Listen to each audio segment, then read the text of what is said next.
Hello Libra, welcome to Gurumaa Hindi tarot. और ये reading है 10th ऑफ जनवरी से लेके 16th ऑफ जनवरी तक की। तो चलिए देखते हैं आपके लिए क्या मैसेजेस है इस वीक में और आप क्या एक्सपेक्ट कर सकते हैं अपनी लव लाइफ में। Messages for Libra.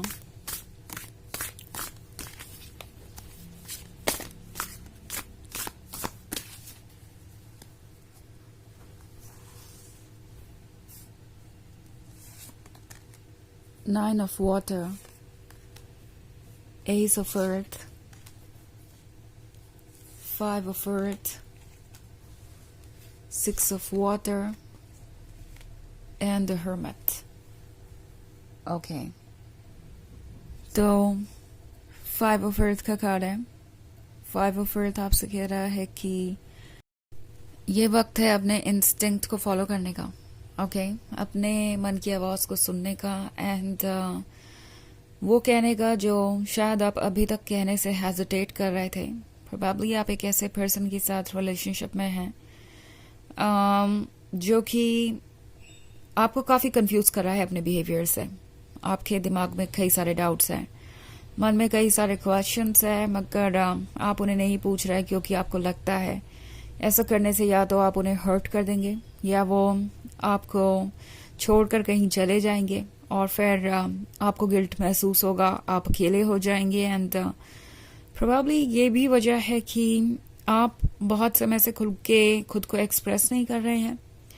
But tarot आपसे कह रहा है कि अगर आप एक्सप्रेस नहीं करेंगे खुद को, अपने डाउट्स को क्लियर नहीं करेंगे और बहुत सारी बातें उनसे नहीं कहेंगे जो आप कहना चाहते हैं, तो ओवर द टाइम ये चीज़ आप दोनों के बीच ऑब्स्टेकल बनती जाएगी। ओके ये फेरी यहाँ पे जितना ज़्यादा डर रही है उन बेयर्स से जो बैकग्राउंड में है, उतना ज़्यादा वो बेयर्स मल्टीप्लाई हो रहे हैं। ओके पहले उसे डर था कि उसे एक बेयर का सामना करना पड़ेगा, बट हो ये रहा है कि वो जितना ज़्यादा डर रही है एक का सामना करने में, उतने ज़्यादा और ज़्यादा क्रिएट हो रहे हैं, मतलब उतने ही ज़्यादा और कॉपीज क्रिएट हो रही हैं। सो अगर आप अपने मन के डाउट्स को क्लियर नहीं करेंगे और उन्हें वैसे का वैसे ही छोड़ देंगे तो ओवर द टाइम वो चीज़ें बहुत स्ट्रांग हो जाएंगी और आप इससे परेशान हो जाएंगे। ओके सो टैरो आपसे कह रहा है कि आपको समझदारी से काम लेना चाहिए एंड जो चीज़ें भी स्टार्ट हो रही हैं उन्हें आप ख़त्म कर सकते हैं एक अच्छे डिस्कशन के साथ। ऑल्सो द हर्मिट का कार्ड है, तो द हर्मिट के साथ ये जो अकेलापन है, ये जो फीलिंग है आपके अंदर एक रिलेशनशिप में होते हुए भी इग्नोर्ड होने की, वो तभी जाएगी जब आप खुल के अपनी फीलिंग्स को बताएंगे इस पर्सन को। बिकॉज प्रोबेबली आपको ऐसा लग रहा है कि आपको कोई समझ नहीं रहा और आप और ज़्यादा अकेले होते जा रहे हैं। फिर 6 ऑफ वाटर का कार्ड है, तो पुरानी बातें आपको याद आती है। शायद बहुत कुछ बदल गया है ओवर द टाइम आपके रिलेशनशिप में। आप दोनों एक बहुत इंटरेस्टिंग रिलेशनशिप में थे, एक खूबसूरत जर्नी थी ये, और शुरुआत में यह बहुत ज़्यादा एक्साइटिंग था और लग रहा है आपको जैसे कि ओवर द टाइम वो वक्त कहीं चला गया और आप पास्ट में जाना चाहते हैं। बेचैन है उन एक्सपीरियंसेस को दोबारा फील करने के लिए, बट वो हो नहीं पा रहा। टैरो आपसे कह रहा है कि सब कुछ पॉसिबल है, बट उससे पहले आपको ऑब्स्टेकल्स पे वर्क करना पड़ेगा क्योंकि जो फ्यूचर आपको चाहिए वो अभी भी आपका वेट कर रहा है। बट अगर आप इन ऑब्स्टेकल्स को क्रॉस नहीं करेंगे तो उस फ्यूचर तक पहुंचेंगे कैसे। एस ऑफ अर्थ का कार्ड है, सो प्रोबेबली ये एक ऐसा रिलेशनशिप है जो आप हमेशा से अपने लिए चाहते थे, इसकी उम्मीद थी आपको और ये आपके पास है भी। और अब आप सोच रहे हैं कि क्यों आप इसमें उतना कंफर्टेबल महसूस नहीं कर रहे जितना कि आप पहले किया करते थे। ऐसा फील हो सकता है आपको जैसे कि सारी फीलिंग्स बस यूं ही गायब हो गई हैं, जैसे कि कुछ अचानक से ही बदल गया हो। अगर पूरी तरीके से फीलिंग नहीं भी गायब हुई तो हो सकता है कि ये हो किसी तरीके के हिडन पास्ट के बारे में, ओके, या हिडन फियर और इनसिक्योरिटी के बारे में, जिसके बारे में आप जानना चाहते हैं बट इस पर्सन का ओपन अप ना होना और आपसे डिस्कशन ना करना आपको परेशान कर रहा है। सो 9 ऑफ वाटर के साथ लगता है जैसे आपने इस पर्सन के साथ बहुत सारे ड्रीम्स देखे हैं, एक लंबी जर्नी पे जाने का सोच रहे हैं, आप इस कनेक्शन को चाहते थे कि ये हमेशा अलाइव रहे, आप इसे हमेशा एंजॉय करते रहे। आपको शायद शुरुआत में लगा भी ऐसा ही था, बट अब जो मिक्स्ड फीलिंग्स हैं, स्ट्रेंज फीलिंग्स हैं, वो आपको परेशान कर रही है। आप सोच रहे हैं कि क्या ये रिलेशनशिप आपके लिए परफेक्ट है। जो भी दिमाग में डाउट है, जो भी चीज़ आपको परेशान कर रही है, टैरो आपसे कह रहा है कि उसे एक्सप्रेस कीजिए, और तभी जाकर आप एक लॉन्ग टर्म रिलेशनशिप को कंटिन्यू कर पाएंगे। बिकॉज 6 ऑफ वाटर के साथ मुझे पास्ट और प्रेजेंट में एक डिफरेंस दिखाई दे रहा है, जिसको लेके आप बॉदर्ड नजर आ रहे हैं। शायद आप इसलिए भी परेशान हैं क्योंकि आप इस रिलेशनशिप में काफ़ी टाइम स्पेंड कर चुके हैं, और अब आप इसको लूज करने का रिस्क नहीं लेना चाहते, या कुछ और कहकर या करके आप इसे कॉम्प्लिकेटेड नहीं करना चाहते, आप उन्हें अपसेट नहीं करना चाहते, या फिर आपको इस बात का भी डर हो सकता है कि आपके किसी टॉपिक पर डिस्कशन स्टार्ट करने से ये पर्सन इरिटेट हो जाएगा, क्योंकि वो उस मैटर को फेस करना ही नहीं चाहते, और आप इस बात को लेकर बहुत ज़्यादा अलर्ट हैं कि आप क्या कह रहे हैं और कर रहे हैं। इतना कॉशियस आपको नहीं होना चाहिए, क्योंकि अगर आप इतना अपने आप को सप्रेस करेंगे और इतना कॉशियस होंगे तो रिलेशनशिप को एंजॉय नहीं कर पाएंगे। आपको अपने आप को एक्सप्रेस करना चाहिए अगर आप उस फ्यूचर तक पहुंचना चाहते हैं जो आपको चाहिए। ये एक जनरल रीडिंग है, तो ये सबसे रेजोनेट नहीं करेगी। एनर्जी रिवर्स हो सकती है अगर आप क्रॉस वॉचर हैं।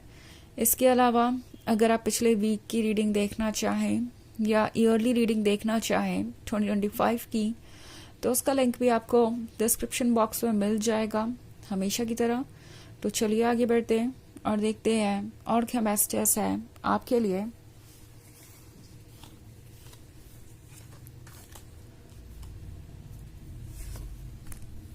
S of air, night of air, Elder of fire, wheel of Fortune, night of water. Okay, S of air का कार्ड है। ये आपसे कह रहा है कि ये जो साइलेंस है ये आपके लिए एक बड़ी परेशानी बन सकता है, बिकॉज नाइट ऑफ एयर के साथ आप जिस भी वजह से साइलेंस है वो वजह और ज़्यादा बढ़ती जाएगी। मतलब आप जिस भी एक्शन से परेशान है, हो सकता है वो एक्शन से पर्सन और ज़्यादा करें और वो चीज़ें दोबारा रिपीट हो, या आपको रेस्टलेस कर देगा, आपको परेशान करेगा मेंटल लेवल पे, और आप एक बैलेंस को अचीव नहीं कर पाएंगे। इस साइलेंस को जारी रखना अच्छा नहीं है। ओके, एस ऑफ एयर के साथ प्रोबेबली आप दोनों के बीच कुछ लैक ऑफ कम्युनिकेशन भी हो सकता है, दूरियां भी हो सकती हैं, एंड आप सोच रहे हैं कि ये सब क्यों हुआ, जो आप चाहते थे वो आपको मिला, ये पर्सन आपको परफेक्ट लग रहा था, और फिर ये सब कुछ। द व्हील ऑफ फॉर्च्यून के साथ टैरो कह रहा है एक बैलेंस मेंटेन करना ज़रूरी है। ओके, मे बी आप सिर्फ और सिर्फ सुनते ही आ रहे थे, इस पर्सन की हर चीज़ सेक्रीफाइस कर रहे थे, कॉम्प्रोमाइज़ कर रहे थे, एंड उसकी वजह से इस पर्सन ने इस सिचुएशन को सीरियसली नहीं लिया, और अब इसका नतीजा ये है कि नाइट ऑफ वाटर के साथ आप इग्नोर्ड सा महसूस कर रहे हैं, आप अकेला सा महसूस कर रहे हैं, आप कोई चीज़ चाहते हैं बट वो आपको मिल नहीं रही, ऑफर नहीं हो रही, और आपको ऐसा लग रहा है कि ये पर्सन सीरियस नहीं है फ्यूचर को लेके। द एल्डर ऑफ फायर है। टैरो आपको रिमाइंड करवाना चाहता है कि आप हैं वाइज, इंट्यूटिव और काफ़ी मैच्योर। ऐसा नहीं है कि आपको नहीं पता है कि इस सिचुएशन में क्या करना चाहिए, बट शायद आप किसी बात से डर रहे हैं, इस रिलेशनशिप को परमानेंटली खोने से या किसी को अपसेट करने से, और ये बात आपके लिए इस सिचुएशन को कॉम्प्लिकेटेड बना रही है। अच्छा होगा अगर आप अपने ऊपर फोकस करें और अपनी फीलिंग्स को जाहिर कर पाए, बिकॉज ये आपको रिलीफ देगा और आपके लिए एक बेहतर फ्यूचर क्रिएट करेगा। कॉन्फिडेंट रहिए, स्ट्रांग रहिए, और वो कहिए जो आप कहना चाहते हैं, क्योंकि वही सबसे बेनिफिशियल है आपके लिए फिलहाल। तो चलिए देखते हैं आपके लिए ऑरेकल मैसेज क्या है।